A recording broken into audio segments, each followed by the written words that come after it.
obboleessa keenya Shallala Saafoo Bariisoo Waaqayyo jaddaatiin isa haa eebbisu.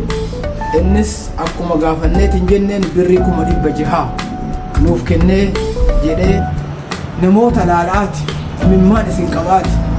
Hojiin kun hojii waaqaati kawaan nu bira kaa'eeru isa fiixaan baafna jechuudhaan namoota gammaa maqaa isaanii dhaheellee geessee hin dandeenye nama akka Dammitti Galgaluu Qumaloo, nama akka Gammadaa Bariisoo Oddeessoo, nama akka Utaa Paastor Ashannaafi Oddeessoo, nama akka Daawit Paastor Turaa, Dr. Tibbeessoo Bullii, nama akka Abdiisaa Midhaaksaa, nama akka Misraa Gada'aa. Misraa Gadaa Waaqayyo si'a eebbisu si'a 8 irra deemuudhaan horii guddaa ergaa turte Gannat Geetachoo waan isiifaa kennu. Buni Hunsee Waaqayyo si'a eebbisu. Firaa'ol Gammadii waan si'a eebbisu.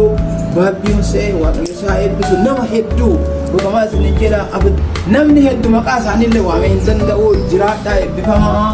ብዙ ሰው ስማቸውን ጠርቼ በሺዎች የሚቆጠር ብዙ ሰው ስሙ ተጠርቶ የማያልቅ እግዚአብሔር ይባርካችሁ።